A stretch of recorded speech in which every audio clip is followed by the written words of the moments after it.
Shamshabad outer ring road పెద్ద గోల్కొండ వద్ద భారీగా గంజాయి పట్టుకున్నారు శంషాబాద్ పోలీసులు, సైబరాబాద్ ఎస్ఓటీ, నార్కోటిక్ పోలీసులు. ఓ భారీ కంటైనర్లో తరలిస్తున్న 800 కిలోల గంజాయిని చేసి మరీ పట్టుకున్నారు. పట్టుబడ్డ గంజాయి విలువ 2,80,00,000 వరకు ఉంటుంది. ఒరిస్సా నుంచి మహారాష్ట్రకు ఈ గంజాయి సప్లై చేస్తున్నారు. అరకుకు చెందిన రాము అనే వ్యక్తి ఈ గంజాయి స్మగ్లింగ్ లో కీలక నిందితుడిగా ఉన్నాడు. ప్రస్తుతం ఇతను పరారీలో ఉన్నట్లు తెలుస్తోంది. బలిమెలకు చెందిన సోమనాథ్ అనే వ్యక్తి కమిషన్ ఏజెంట్గా వ్యవహరిస్తూ ట్రాన్స్పోర్టర్గా ఉంటున్నాడు. ప్రతి ట్రాన్స్పోర్ట్కు 3 లక్షలు ఛార్జ్ చేస్తున్నాడు. మహారాష్ట్రకు చెందిన మారుతి పటేల్ అనే రిసీవర్ పరారీలో ఉన్నాడు. మహారాష్ట్రలో మారుతి గంజాయి రిసీవ్ చేసుకున్న తర్వాత స్థానికంగానూ కర్ణాటకలోనూ పెడ్లర్లకు సప్లై చేస్తున్నాడు.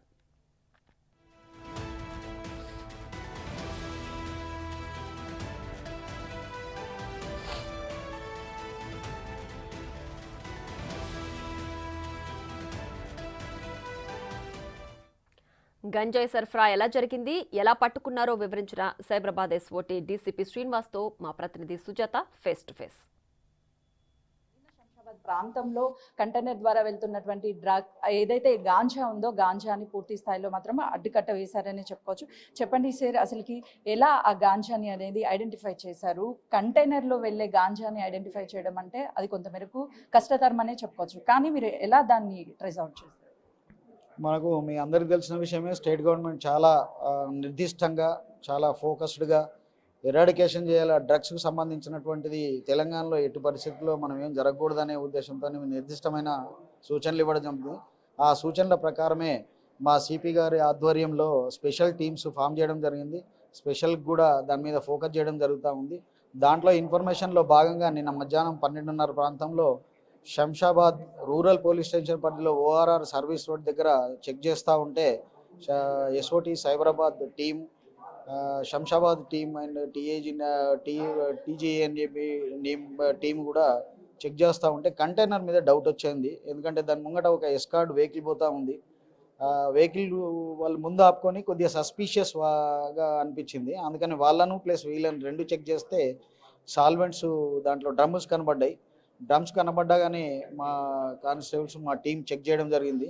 దాని వెనకాల బ్యాగులు ఉన్నాయి అని చెప్పేసి ఇమ్మీడియట్గా చెప్పడం జరిగింది. మాకు ఈ మధ్యనే కిట్స్ కూడా సరఫరా చేయడం జరిగింది. ఇమ్మీడియట్గా ఇన్స్టెంట్ చెక్ చేస్తే కూడా ఏముందనేది తెలుస్తుంది.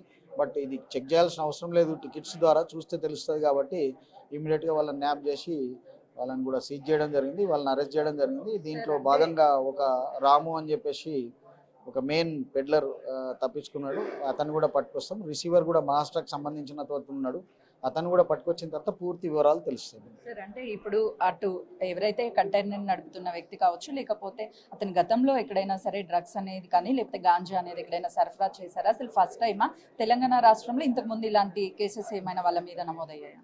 ఈ విఠల్ రెడ్డి అనే బీదర్కు సంబంధించిన వ్యక్తి కంటైనర్ డ్రైవర్ ఉన్నాడు, కంటైనర్ డ్రైవర్ కమ్ ఓనర్.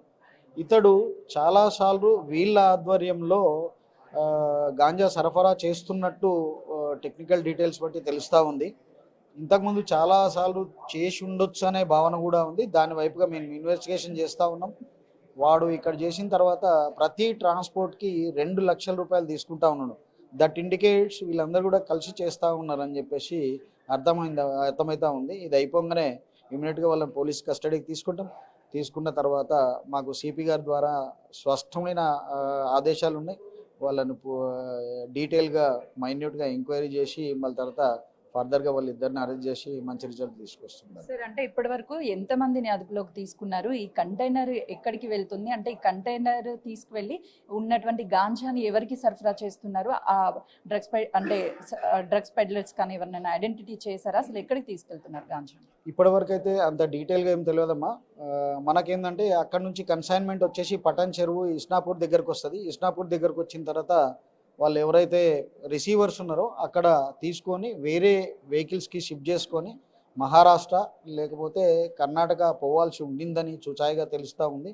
ఎప్పుడైతే మనము రిసీవర్ని పట్టుకుంటామో అప్పుడు పూర్తి వివరాలు తెలుస్తూ ఉంటాయి. సార్ ఫైనల్లీ సార్ ఇప్పటికే గత 6 నెలల నుంచి తెలంగాణ రాష్ట్ర ప్రభుత్వం కావచ్చు, అదేవిధంగా పోలీస్ టీం, ఎస్ఓటీ ఎక్కడికక్కడ డ్రగ్స్ మీద అవేర్నెస్ కల్పిస్తున్నారు. మరోవైపు సేటు నో డ్రగ్స్ అని చెప్పేసి కూడా దాంతో మీడియా కూడా, బిగ్ టీవీ కూడా చేతులు కలిపి సో ఎక్కడికక్కడ మేము అడ్వర్టైజ్మెంట్స్ కూడా చేస్తూ ఉన్నాం. కాబట్టి ఎలా సార్ అసలు ఎలా కట్టడి చేయబోతున్నారు ఈ డ్రగ్స్ని? ఇంకా ఇప్పటికే అటు డ్రగ్స్కి సంబంధించి కావచ్చు, గాంజాకి సంబంధించినటువంటి వాళ్ళని ఎట్లా కట్టడి చేసే అవకాశం ఉంటుంది అటు చెక్ పోస్టుల వద్ద కూడా?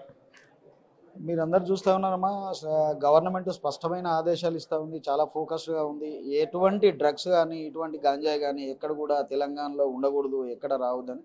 దీంట్లో మీరు అన్నదానికి డెఫినెట్గా మనం అందరం పార్ట్ అవుతారు, including media and other people. వీళ్ళందరూ కూడా సహకరించుకొని ఒకటైతే తప్ప దీన్ని అరెగడ్జం. మొన్న మధ్యనే మీ బిగ్ టీ తరఫు నుంచి కొన్ని రిపోర్ట్స్ కూడా, ఇన్పుట్స్ కూడా ఇవ్వడం జరిగింది. దాని మీద వర్కౌట్ చేసినాము, మంచి రిజల్ట్స్ వచ్చినాయి. ఈ విధంగా మీడియా వాళ్ళు అందరూ కూడా, మీకు తెలిసిన మీడియా వాళ్ళు మళ్ళీ తర్వాత వేరే అందరూ కూడా మీకు తెలిసినటువంటి ఇన్ఫర్మేషన్ ఇచ్చినట్టయితే ఖచ్చితంగా దాని మీద క్లియర్గా మేము ఇన్వెస్టిగేట్ చేస్తాము. ఈ సమస్యను డెఫినెట్గా ఒక కొలికి తీసుకొచ్చి డెఫినెట్గా ఏదైతే గవర్నమెంట్కి ఉన్నటువంటి ఇది నిర్దేశన ఇచ్చిందో దాన్ని ఫుల్ఫిల్ చేస్తాం. అయితే చూస్తున్నాం కదా, ఏదైతే నిన్న దొరికినటువంటి గాంజా ఉందో అదంతా కూడా ఇప్పటికే కొంతమందిని అదుపులోకి తీసుకున్నాము. మరి కొంతమంది మెయిన్గా ఉన్నటువంటి వాళ్ళందరూ కూడా పరారీలో ఉన్నారు. వాళ్ళందరినీ కూడా పట్టుకుంటాం, ఖచ్చితంగా చర్యలు తీసుకుంటాము. అటు పోలీసులతో సహకరించాలి మీడియా. ఇప్పటికే బిగ్ టీవీ కూడా ప్రచురించినటువంటి ఏదైతే స్పెషల్గా డ్రగ్స్ కావచ్చు, గాంజా విషయాలకి సంబంధించినటువంటి ప్రత్యేక కథనాల మీద కూడా అటు సైబరాబాద్కి సంబంధించినటువంటి ఎస్ఓటీ శ్రీనివాస్ గారు స్పందించారు. ఇలా ప్రతి ఒక్కరు కూడా బాధ్యత తీసుకోవాలి, ఎవరికి వాళ్ళు సోషల్ రెస్పాన్సిబిలిటీ తీసుకోవాలి. అటు మీడియా అయినా సరే, ఇండివిజువల్గా ఉన్నటువంటి ప్రతి ఒక్కరి బాధ్యత. త్వరలోనే డ్రగ్స్ కావచ్చు, గాంజా కావచ్చు పూర్తి స్థాయిలో కట్టడి చేస్తామని చెప్తున్నారు.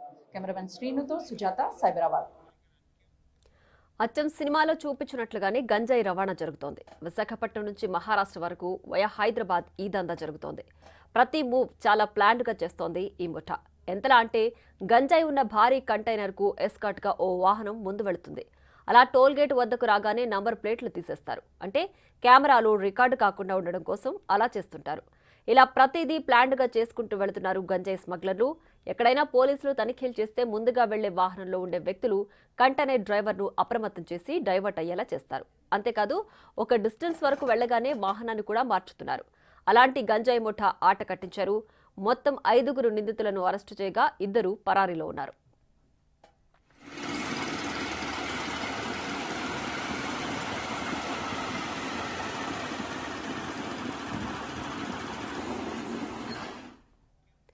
ఇంతకీ ఆ కంటైనర్కు సంబంధించి అందులో ఎలాంటి కెమికల్ డ్రమ్ములు ఉన్నాయో మరిన్ని వివరాలు మా ప్రతినిధి సుజాత అందిస్తారు.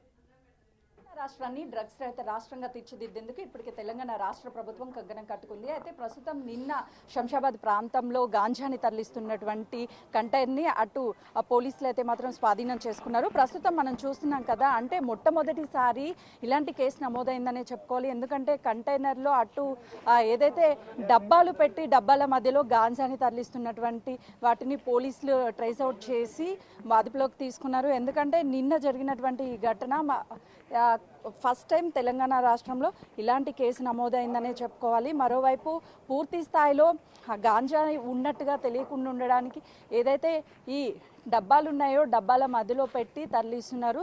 చాలా తెలివిగా ముందుగా ఎస్కార్ట్ని పంపించి ఆ ఎస్కార్ట్ ద్వారా ఆ బండిని ఫాలో చేసి చెక్ పోస్ట్ ఏదైతే ఉంటుందో ఆ ఎస్కార్ట్ వాటిని చెక్ పోస్టుల దగ్గరికి తీసుకువెళ్ళిన తరువాత అక్కడ ఎవరు కూడా పోలీసులు బండిని చెక్ చేయకపోతే అప్పుడు ఇందులో ఉన్నటువంటి డ్రైవర్కి కాల్ చేసిన తర్వాత ఈ కంటైనర్ అనేది మూవ్ ఆన్ అవుతుంది. అలా పటాన్ చెరువు దగ్గర అటు మహారాష్ట్రకి సంబంధించి అంటే ఒరిస్సా నుంచి మహారాష్ట్రకి ఈ గాంజాని తరలిస్తున్నటువంటి కంటైనర్ని అక్కడికి రాగానే వెహికల్ నెంబర్స్ కూడా మనం చూడవచ్చు. మహారాష్ట్రకి సంబంధించినటువంటి MH04HD 39 53 నెంబర్ కల్లా అంటే విఠల్ రెడ్డి అంటే ఈ కంటైనర్కి సంబంధించినటువంటి అతను దాదాపు 2 లక్షలు తీసుకొని ఇతనే డ్రైవర్ ఓనర్ అని కూడా చెప్తున్నారు. ఇప్పటికే డ్రైవర్ని అదుపులోకి తీసుకున్నారు. ఇటువైపు అంటే కనీసం తెలంగాణ రాష్ట్రంలో డ్రగ్స్ పెడ్లర్స్ రావాలంటేనే వాళ్ళకి భయం కలిగే విధంగా అయితే మాత్రము ఇటు తెలంగాణ రాష్ట్ర పోలీసులు ఎస్ఓటి అదేవిధంగా ఎక్సైజ్ ఎన్ఫోర్స్మెంట్కి సంబంధించినటువంటి టీం మొత్తం కూడా చేస్తున్నటువంటి వర్క్ని గత 6 నెలల నుంచి ఎక్కడా కూడా గాంజా డ్రగ్స్ అనే మాట వినిపించకుండా ఎక్కడికక్కడ కట్టడి చేస్తున్నటువంటి పరిస్థితులు అయితే కనిపిస్తున్నాయి. కాబట్టి ఇప్పటికే 31st వరకు అటు పూర్తి స్థాయిలో అది గంజా కావచ్చు, డ్రగ్స్ కావచ్చు, వీటికి సంబంధించినటువంటి వాటిని కూడా పూర్తి స్థాయిలో కట్టడి చేసేందుకు ధూల్పేట్ మీద కూడా పూర్తి స్థాయిలో ఆపరేషన్ చేసినటువంటి పరిస్థితి ఉంది. కాబట్టి ఇక్కడ దాదాపు 2 కోట్ల విలువ కలిగినటువంటి గాంజానైతే మాత్రము పోలీసులు అటు స్వాధీనం చేసుకున్నారు. ప్రస్తుతం అయితే మాత్రం ఈ కంటైనర్ని చూస్తున్నాం కదా, ఈ గాంజాని మొత్తాన్ని కూడా అటు ఇప్పటికే పోలీసులు పూర్తి స్థాయిలో అయితే మాత్రము దృష్టి సేకరించారనే చెప్పుకోవాలి. ఎందుకంటే ఏకతాటిగా అంటే ఒకేసారి అటు ఎస్ఓటి పోలీసులు మరోవైపు ఎక్సైజ్ డిపార్ట్మెంట్కి ఎన్ఫోర్స్మెంట్కి సంబంధించినటువంటి వాళ్ళు వీళ్ళంతా కూడా ఒకేసారి దాడులు చేయడంతో ఇంత అధిక మొత్తంలో అయితే మాత్రం గాంజాని స్వాధీనం చేసుకున్నారనే చెప్పుకోవచ్చు. ఈ కంటైనర్లో తీసుకువెళ్లే అయినా కూడా పోలీసులు చెక్ పోస్ట్ వద్ద, ఎందుకంటే వాహనాలు చెక్ పోస్ట్ వద్దకి రాగానే నెంబర్ ప్లేట్స్ని తీసేయడము ఇలా చేస్తున్నారు. తర్వాత చెక్ పోస్ట్ దాటంగానే మళ్ళీ నెంబర్ ప్లేట్స్, ఎందుకంటే నెంబర్ ప్లేట్ ద్వారా ట్రేస్ చేసి తొందరగా పోలీసులు ఐడెంటిటీ చేసే అవకాశం ఉంటుంది అని చెప్పేసి ఈ డ్రగ్స్ కానీ గాంజా కానీ సరఫరా చేసే వాళ్ళు ఎవరైతే ఉన్నారో వాళ్ళైతే మాత్రం తప్పించుకోవడానికి కొత్త మార్గాలను వెతుక్కుంటున్నప్పటికీ కూడా తెలంగాణ పోలీసులు అయితే మాత్రము చాలా ఆదర్శంగానే ఉన్నారని చెప్పుకోవచ్చు. కెమెరామెన్ శ్రీనుతో సుజాత.